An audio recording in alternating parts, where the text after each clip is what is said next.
My name is Josh Miller. I own Riverstone Kennels, and I've been training gun dogs for more than 16 years.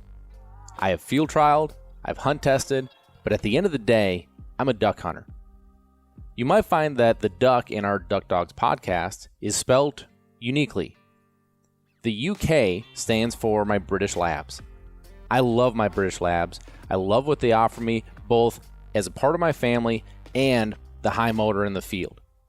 As you're going to find, I have some pretty special dogs. Follow along in our podcast series here as we talk about both in the field hunting and in the field training situations that will hopefully help you progress with your dog at home.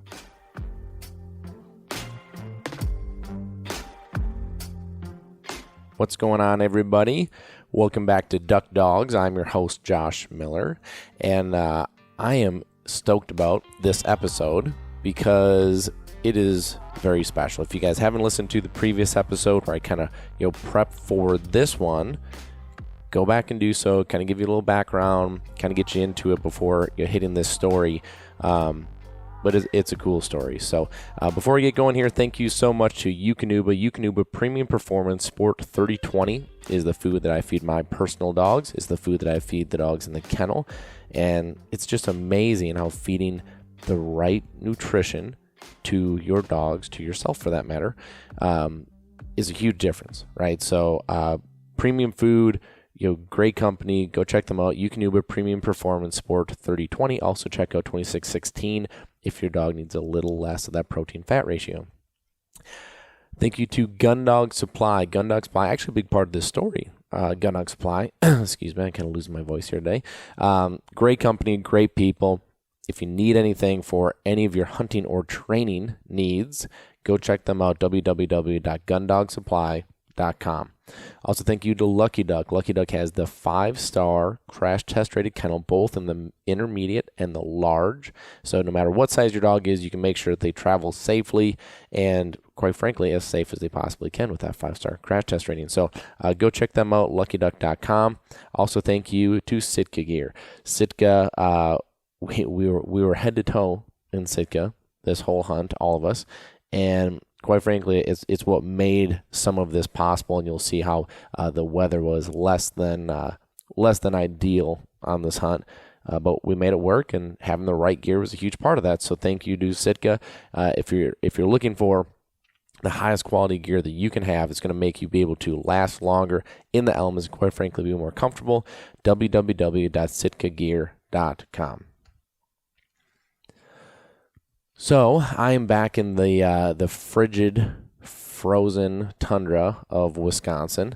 It is much, much colder than what I have been in the last couple weeks in Missouri and then in Arkansas. And for those of you that are like, hey, you said you were going to Montana, and I'll tell you why. We had to have a little audible there, part of the story. But again, if you haven't checked out the episode before this, I know it was quick and it was short, but it was just kind of a preface or kind of to prep you for what this episode was going to be. And I didn't know at the time if I was going to even have much to talk about in this episode, because anytime you go on a live hunt, you never know what the hunt is going to bring. We could have had a complete dud. I could have had very little to share with you. And as it turns out, we didn't have the ideal, the best, the slammers, the bangers every day, but how it transpired was actually really, really interesting. So let me back up. So first off, let me give you a quick brief, if you haven't listened to that episode, or if you need a recap, quick brief on Joey. So this is Joey's hunt, I'm going to call this. And Joey, he's an employee of mine. He is 20 years old, and he started at the kennel, shoveling shit, cleaning kennels, doing really, quite frankly, all the grunt work that any of the employees that move up in my company, they need to start doing that. They need to have an appreciation for, the stuff nobody sees. They have to enjoy being with the dogs. They have to, enjoy coming to work. They have to show me that they have that good attitude, that work ethic, everything that you look for. And when Joey first came into, this job, I quite frankly didn't know if he was going to make it. I knew about Joey because he was our local sports star at the time, a great football player, great basketball player. I'm going to give him a little heat and say not as good of a baseball player as he should have been, but great athlete. And so I knew about him, but when he applied for the job, he applied through some of his friends that were currently working at the kennel. And you just don't know. I mean, he came from a background where no hunting, didn't own any dogs. It was like it felt a little out of place, but seemed like a super nice kid. Wanted to give him a shot, and he exceeded every expectation that I had. He was never late, never missed a shift. He always had a good attitude. He always was looking for more to do.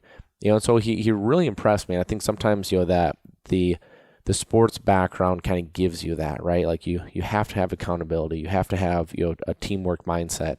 So I think that gave him some of that. But just being in the environment, I just didn't know, is this going to feel out of place? Like you take a kid from an outdoors family that loves hunting, that loves dogs. Like you kind of expect that kid's probably going to get into this job a little more so naturally. But Joey's one of those kids that really surprised me.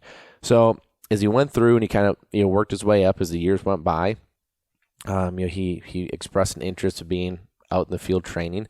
He wanted to learn how to shoot a gun, which any employee that I have that goes out in the field with us has to pass my gun safety, which I promise you is very detailed.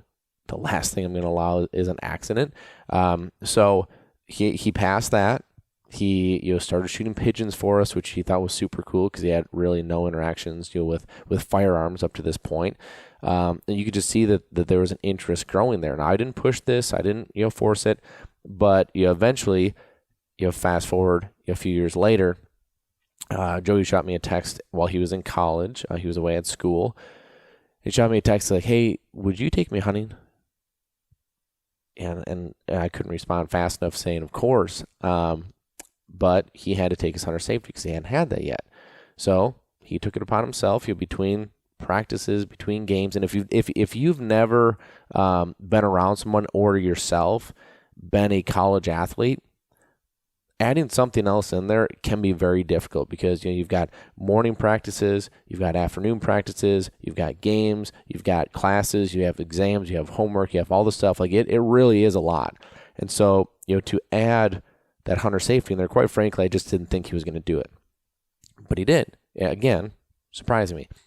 So once he did it, I was going to hold up my end of the bargain, and I was going to take him hunting. So fast forward to now. So now I've committed to we're going to go and take Joey on this hunt. And it was, we really had limited days we could do this because he's in the middle of basketball season now. And so he's got practice or games, every day. And he had a Christmas break here that we kind of had to jam, this trip into this Christmas break. So it was super limited on days. We had to get this done. And as it fell, every year I go to Montana. I hunt with my buddy, Ted out there, and my guys at Sitka, and it's a great trip because you just see great friends and great people that you don't often get to see. So I really look forward to that. But because the weather in Montana and how warm it has been, very unseasonably warm, they just hadn't gotten that push of birds down. So normally I do that beginning of December. Well, Ted's like, "Dude, do not waste your time coming out here right now. It's 75 degrees. Okay, so you push back. So we had kind of earmarked this time. Well, when I asked Joey, "Hey, what days work for you?" he said these dates. So I got with my guys out there, and of course they're like, "Heck yes, that'd be awesome. Bring them along. We'll show them a good time." And so that was going to be our trip. So I'm in Missouri last week. I have no cell service, no Wi-Fi, which was freaking amazing. Oh my gosh. I need to do that more often, just completely disconnect. But couldn't communicate with people. When I was out in the field, every once in a while I'd get a bar that you bounce in and out. So all of a sudden I'd get 18 text messages come through all at once, right? But I couldn't respond, or at least get the response to send because my service was so in and out. So I get a text from Ted, who's my buddy out in Montana, And he's like, hey, call me ASAP. And I'm just going, oh my gosh, like, this is our last day in Missouri. I'm supposed to drive home the next day and then drive out to Montana the day after for Joey's hunt. Joey has literally texted me every day for like the last 2 weeks, like, hey, 14 more days, 13 more days, 12 more days. Like, this kid is jacked up about this. I'm like, oh my gosh, what happened? So after that hunt, I drive until I get to a knob that I can get 1 bar of service. And I call Ted. I'm like, hey, what's going on? He's like, man, like I got to reschedule with you.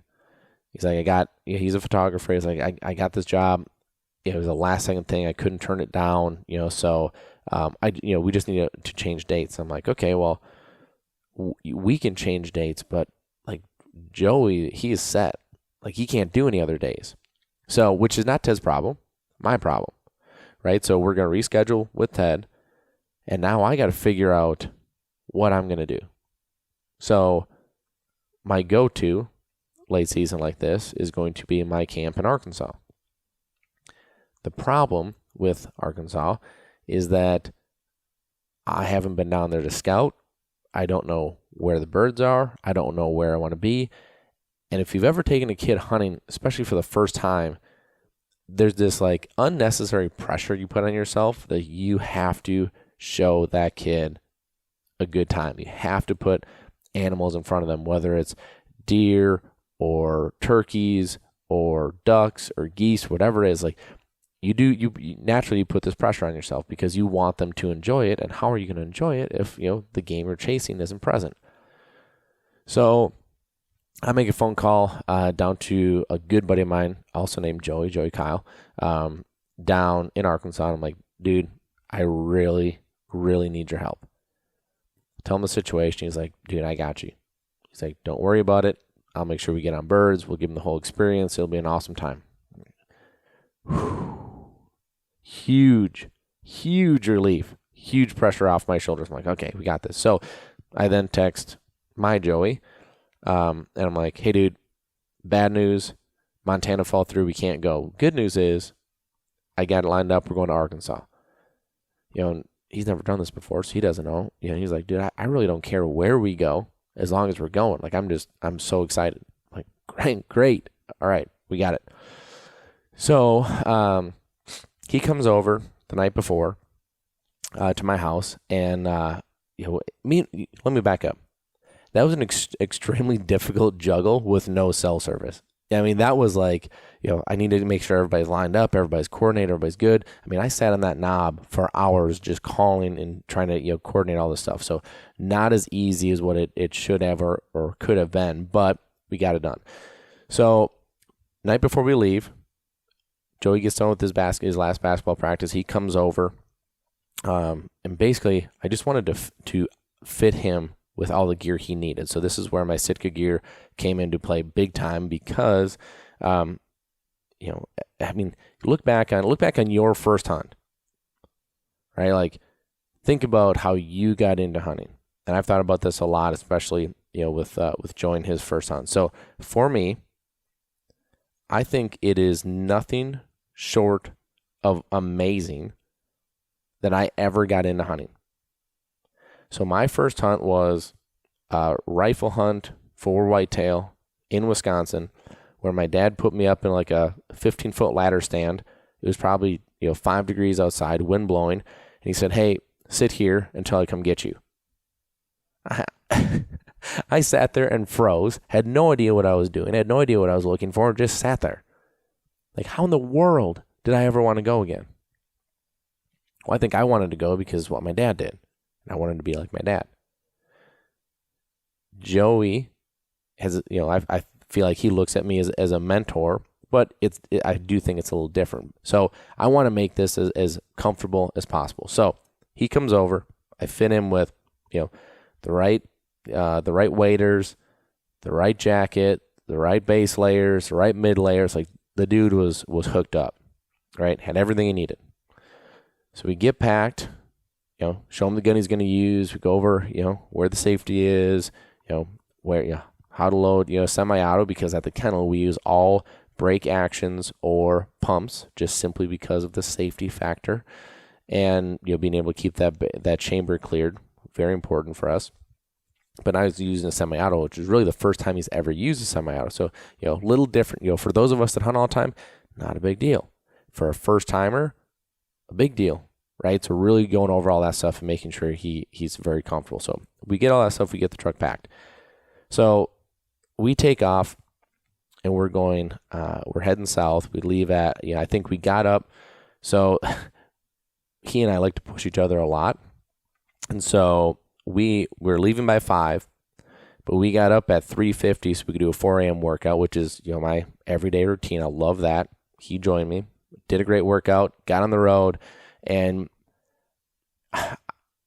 this is where I start realizing the things I take for granted, because I hop in the truck and head to certain places a lot. He doesn't. There was a different energy. There was an energy in the truck. He was ecstatic to be going somewhere. I was like, oh, maybe I should appreciate this a little more, right? Maybe I should smile more when I'm driving rather than get in the truck and go, oh, yeah, here we go again, right? So from the get-go, it had a different vibe to it. So we get down to camp, and I have my good buddy Brett Ayers and Rob Snell, owner of Gun Dog Supply. They come in, and they are just going to document this hunt. Like, this is a special thing, right? So they're going to document. Rob's going to take some photos. Brett's going to take some video, and we're just going to try to document this new kid getting into hunting for the first time and what this looks like. So the first day we get down there, of course, it's going to be raining, like big rain. Raining, miserable, but we've only got 3 days, so we're going to go out.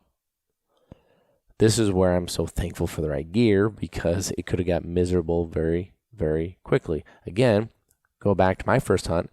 I wasn't wearing Sitka.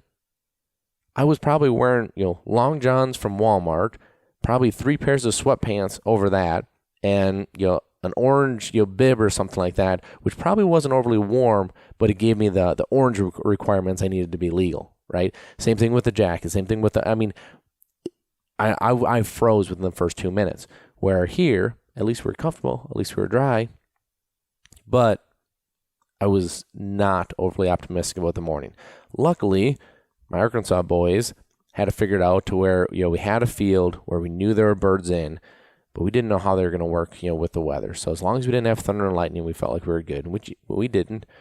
So we take the side-by-sides, and, it was kind of cool from the get-go for him, because, they have, especially with, the soup and the mud and the rice that they drive through all the time, they've got, big jacked up, side-by-sides, which of course Joey thought was super cool off the bat. And so we, side-by-side in, set decoys, and kind of get settled in this blind. Now, the reason we hunted this blind is because we had a roof. And so, we didn't get crazy wet, but, anytime you were even looking out the window looking for birds, you were getting soaked.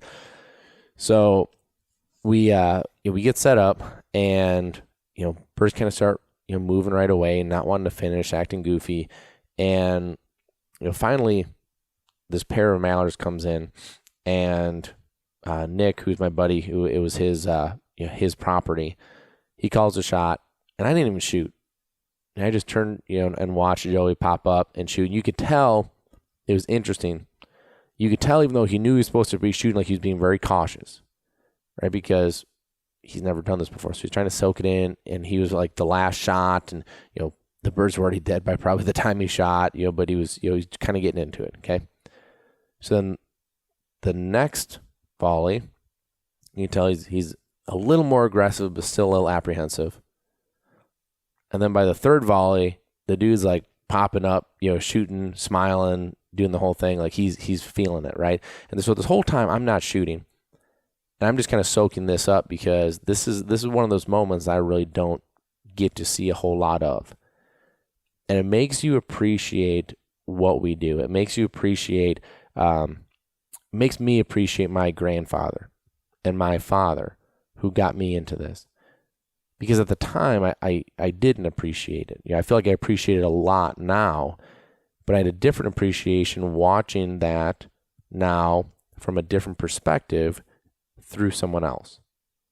Really, for me, it was super powerful, because again, you take things for granted. Like, how many times have you had a hunt that you killed 3 birds, like, oh, that sucked? Well, Joey really didn't care how many birds we killed. He just cared that we were out there and he was seeing birds work. And like something as simple as birds cupping, feet coming down to land, like it's mesmerizing. You can take it for granted, but it is mesmerizing. And he was lost in it, which was super cool. So, anyways, we get done, and all of a sudden, he's smiling more, he's laughing more. He's kind of peeking over at me, going like, "I killed that one." I'm like, "Oh, sure you did." How that whole waterfall volley goes. But he was really enjoying it. Now, was it a slammer? No, in the sense that we didn't finish big groups. We didn't have like that major holy cow moment, but it was pretty constant. 2s and 3s and 4-packs. Just kind of trickling in, and it gave us the consistency we needed. Now, we killed our limit, we killed all of our mallards, and not that that's what it was about, but that's how consistent it was. Like, we had a lot of birds, and Joey got to see the dogs work for the first time. So for the first hunt, I told Joey, I was like, "Look, man, you can choose who we run.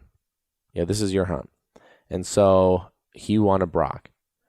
So I asked him why. And he said because Brock was the first dog that when he saw work, he understood more of what I do and why I do it from a training aspect. He's like, I remember throwing bumpers and setting blinds and stuff, and he's like, I didn't know what I was looking at, but I knew Brock was a stud. So I was like, all right, well, now you get to see Brock in person. Right, and Brock didn't have any crazy retrieves that day. We didn't have any, those big sailors or big, but he got to see him run on some blinds. He got to see him run some cripples down there, diving on him, and stuff that we can't train for. So he got to see for the first time. So super, super cool. So he gets to see a lot of that stuff, and he gets to take a picture, with the ducks for his, show his parents, show his buddies, all that kind of stuff. And he was really, really liking it. And I'm not asking him if he likes it. I'm not. I don't want to push that, but I can just kind of tell, right? He's smiling. He looks like he's enjoying himself. So we get done, drive back to camp, and which is an 1.5-hour drive, by the way. So means we're getting up, 3, so we can be out of there by 3:30, so we can be down there by 5, so we can get out in the field, have decoys set and set up by the time shooting light comes. Okay. So day 2, my buddy goes, "Hey, we're going to go speckled belly hunting." So we're going to put a big spread out. We got a big feed, bunch of snows, like if it's right, it'll be memorable. Like, great. That's awesome. Something new. And speckled bellies they're just different. They're just an incredible bird to chase because of how they communicate with you. They're very talkative. They're very acrobatic. I mean, they love to just drop, fold their wings, drop, cut wind, come back up. They love maple leaf, and they love doing everything that when you love watching geese work, like those are specs. Love, love, love specs. But it was a less than ideal hunt. So from the first moment, first, we got a big spread to set out. Okay? 2:15 alarm. 2:15 alarm, get up, take care of the dogs, get dressed, get everything ready, get on the road, and then that gives us the time to, we gotta set the blinds, we gotta make sure the blinds are brushed in. We have to set this big spread. We did a spec and a snow spread, and it just takes time. Right, so we get out there. Now, what was cool about that is Joey got to see something different, right? So we didn't, roll up to a blind that was already sitting there, a permanent blind. Like, we're getting on the X, and so we kind of talked about like why we're setting up, where we're setting up, and how to play the wind, and why we're setting the spread like we are. So it was cool for him to see that. But it was a brutal, brutal day. So that morning, we killed 4 specs, like just 4 singles that came close enough, and they weren't even doing the whole deal. Like They just didn't want to do it. And I think it had a lot to do with, so we had a full moon, so they're likely feeding, most of the night. They just did not want to get up off the roost. We knew that where the roost was. We could actually see it off in the distance, and, all those birds sat on that roost. So it was just frustrating. It's just one of those things you can't do anything about it. So we sat there all morning, pack up, go get some lunch, and, my buddies, down there like, hey, we think we have it figured out for this afternoon. Let's go out this afternoon. I'm like, all right, sounds good. So we go out that afternoon, do the same thing, right? So new spot, new feed. Again, reset the blinds, reset the spread, replay the wind, redo all that. And we killed nothing. So a 2:15 alarm to hunt all day. And it is cold. It is windy. It is not comfortable. And we're not even seeing birds move. We're not even seeing birds look at us, right? Now, normally, I go, well, that's hunting. We got our butts kicked today. Just part of it. But again, that added pressure of I'm wanting him to enjoy this. Obviously, I'm looking at it. I'm bored. I'm bored out of my gourd. I can't imagine someone new looking around going like, well, this is spec hunting. So naturally, after day 2, I'm going, oh my gosh, this was not how I wanted this to go. So now if we would have had good hunts or great hunts on days 1 and 2, day 3 would have been like, hey, let's roll the dice, let's try to do something. Now I'm going, oh my gosh, like we got to end with a good hunt. We have to end with a good hunt. How are we going to do this? So, my buddy and I kind of put our brains together. I'm like, look, we got to take him in the woods. We got to take him in the woods because worst case scenario, there is something so special about that early morning in the dark boat ride through the woods, especially if you're hunting with guys from down Arkansas because they're going through those woods at Mach 5, which makes it both exhilarating and terrifying, but it's part of the experience, right? So we agree we're going to go in the woods. We had there was a little makeshift blind that we had of an old pontoon boat that we just kind of had brushed in, and we thought that maybe we really wanted to be in a blind if possible, because if you're a waterfowl hunter, the importance of keeping your head down. These birds are really, especially when they get south, they've been shot at a lot, they've been educated. You're trying, they look a lot, and you're trying to look down. Well, of course, if someone new, they're looking straight up. They're moving. They're not doing things as like a seasoned hunter would do. So we wanted to try to knowing that was going to happen, we wanted to try to protect that as much as possible. So we get in this little makeshift blind. We get on this hole, and we did the whole thing, right? I mean, boats, through the trees, through that night glow. It was just, I love those boat rides. I love them. I think it just adds so much to it. And Joey loved it too. I mean, he was talking. He was like, "Man, that was pretty sick." The kids. Oh, that was sick. That was sick. Anyways, he was jacked up about it. So he loved the boat ride. We get in there, and right away, wood duck comes, lights on the water, gets back up. Someone shoots it. Joey or I did not. So send. I think it was strike on that one. Then it was a teal double. Again, Joey, just naturally just not being as quick because he doesn't know what he's looking for. Doesn't kill either one of those. And then it was like the faucet turned off. Like, we'd work, hours. They'd stay, treetop high. They wouldn't, commit, and they would just move on. And it was frustrating because it was like group after one after another like this. And it was super, super frustrating. And as the morning goes on, I'm going, gosh, like, this is not how I want to end this trip, right? Because we're sitting here with, 2 teal and a wood duck, which there's nothing wrong with that, but it's just not the show I wanted. So morning drags on, and probably about 10 o'clock, about 10 o'clock is when the show happened.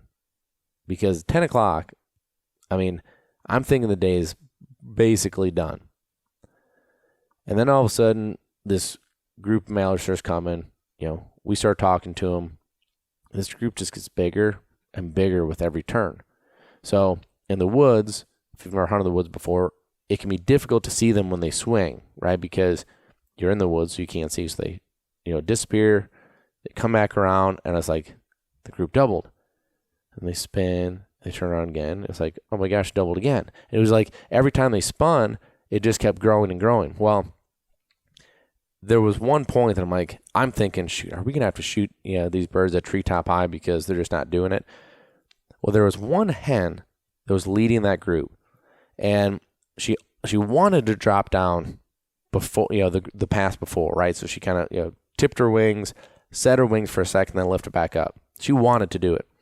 So on the next pass, as I saw, them coming to us, we gave them a couple hails, and we made that decision for her before she got to the hole. Like, don't let her make the decision at the hole. So she made that turn. We just and then she had made up her mind long before she got that hole that she was dropping down that time. But when she dropped, the whole rest of the group dropped, and we had probably 40 to 50 mallards coming down straight down, hitting the elevator button, coming straight down on top of us, wanting to sit down on our heads,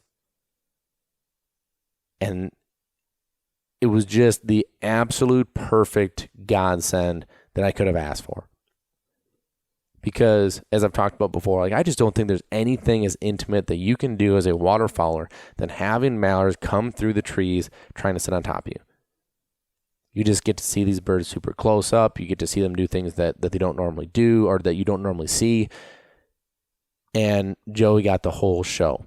We were letting them, light on the water. We were letting, they're, zipping right by us. And then finally it was like, all right, let's get them. And we laid into that group. There were birds all over the place. And if you've ever been a part of a big group like that, it is nothing but smiles and hugs and high fives and oh my gosh. And it's not because, the killing part of it. That's why we're there, right? That's the ultimate, right? That's how our dogs get retrieves. That's, why we have these, great meals, but that's hunting. But I believe it's because of the experience. I believe it's because you just watched something special. And because of that will forever be ingrained in your memory bank and who you shared it with. That's why I think you automatically go to the hugs and high fives and oh my gosh, that was awesome. And it is a very special thing to be a part of. And I could not have asked for a better prayer to be answered in that moment than that group doing that. Because that saved our trip. Day 1 was great. Day 2 was awful. And day 3 was not looking good at all. And then that happened. You know what's funny? We don't talk about how many birds we killed. We don't talk about, number of shots we took. We don't talk about any of that stuff. We talk about that group. We talk about that one group, how awesome it was. Did you see that one bird do this? Did you see on that one pan? That's what we talked about the whole ride home. That one group. So after that hunt, I had my buddies, Brett and Rob, asking Joey. I heard him what do you think? So what do you think of duck hunting? What are you thinking? The kid absolutely loved it. I really think that we created an outdoorsman this week. Now, I don't think that, not that I don't think. I don't know if this is something that he's going to, look forward to as I do. Not something he's going to live for. Maybe not. But I do think that we introduced the kid to the outdoors that, one, wouldn't have been otherwise. And two, we gave him an experience that he's going to want to go back and get a taste for again. And so he's already talking about spring turkeys. He's already talking about wanting to start shooting a bow, learn how to do that, and maybe deer hunt. I think we started something here. And that's really special, to me. And so I asked Joey on the way home, I was like, so if you were to describe your trip in one word, what would it be? And his response was, I loved it.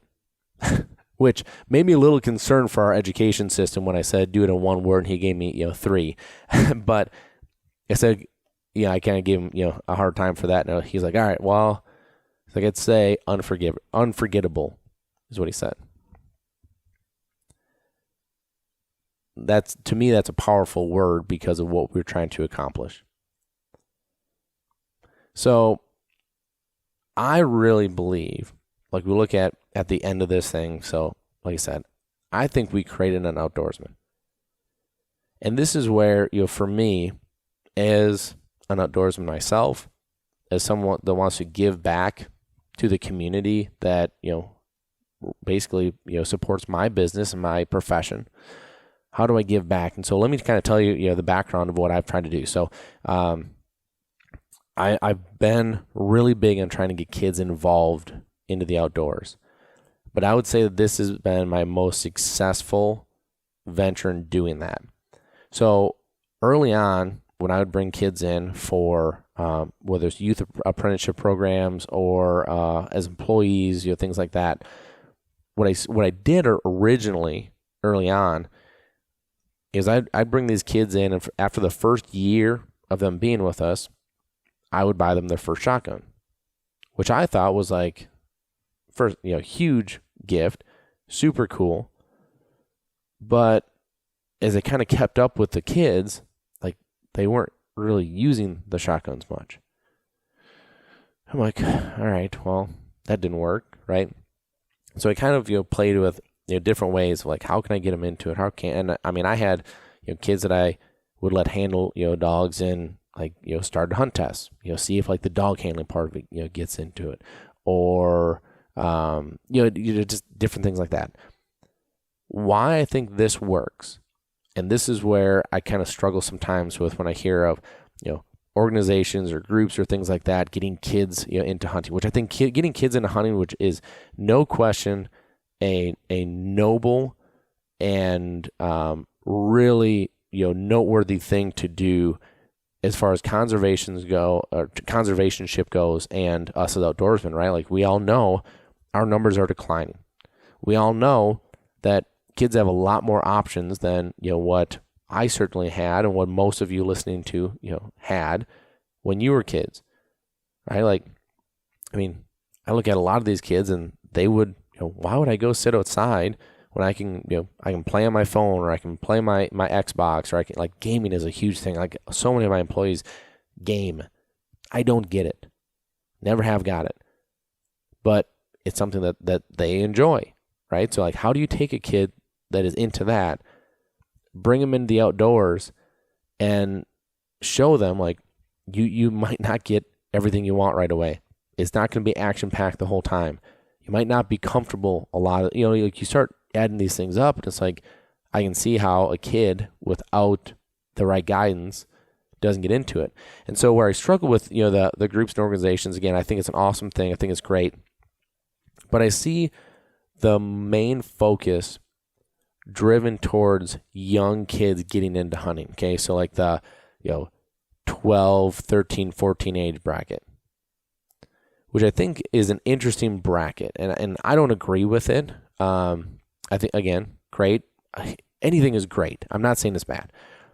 But my problem with it is those kids that you get into it. So a lot of times what we see around here is that a group will go in, take a bunch of 12, 13-year-olds that passed hunter safety recently, bring them out and give them a pheasant hunt at a game farm, something like that, try to get them into it. So, they put them over specifically broke pointing dogs, that way everything's controlled, it's safe. It's a great, great thing. But even if that kid, that 12-year-old kid, if he falls in love with that, unless he has a parent or mentor or guardian that is going to take them out and consistently let him go experience that, he's probably going to lose that interest by the time he can actually go do it himself. Okay? And what's hard is that when can you go do it yourself? Well, most people say, 16 because you can drive. Well, that's great as long as you have the finances to back up, getting the shotgun, buying the ammunition, getting the license. Like, those were daunting things. Like, for me, as a kid, like I remember I worked at a paper factory when I was early on, and then I worked in my archery shop and things like that. Not my archery shop, but I worked in an archery shop. And I remember when I bought my license that it felt like I was draining my bank account just to buy my license. Okay, so I don't think it's 16. I think it's more Joey's age. I think it's more that 20, 21. Maybe 19, 20, 21 in there. But I love that like early 20s. And the reason I love the early 20s is for a few reasons. One, I think a lot of kids are finding themselves at that age.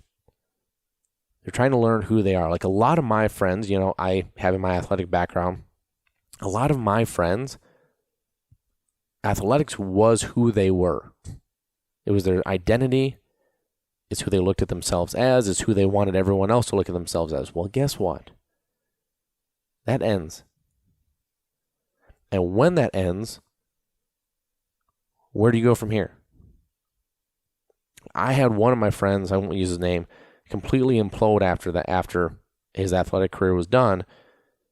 And I mean, this is an educated guy, but he was just so self-identified as an athlete that he just completely spiraled out of control and went down the deep end. Really sad thing, I won't get into it. But I look at them like, oh my gosh, like this was someone who like I looked at him, he needed a purpose. Right? His purpose was now gone, he needed a purpose. Now, I think there's a lot that can give someone a purpose, but I think you're trying to find yourself at that age.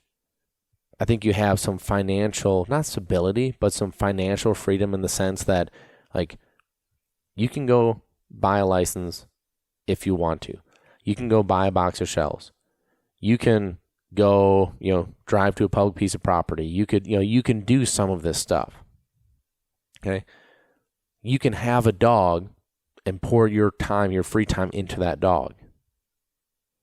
I think this is an age group that is really worth focusing on because look at Joey. Again, kid comes from a family that does a great family, but they don't hunt. Great family, don't have dogs, at least not a hunting dog.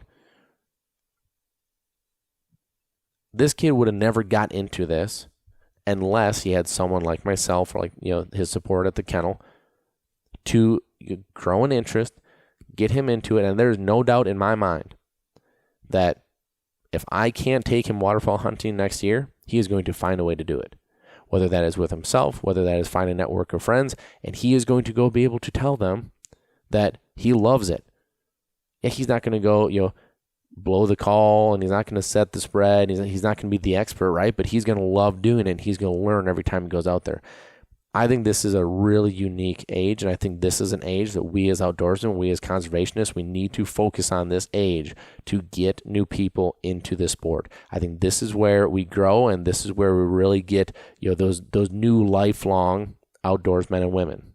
I think that this is super impactful. I mean, I had more fun on this trip than I've had on a lot of these trips, and I didn't even shoot most of the time.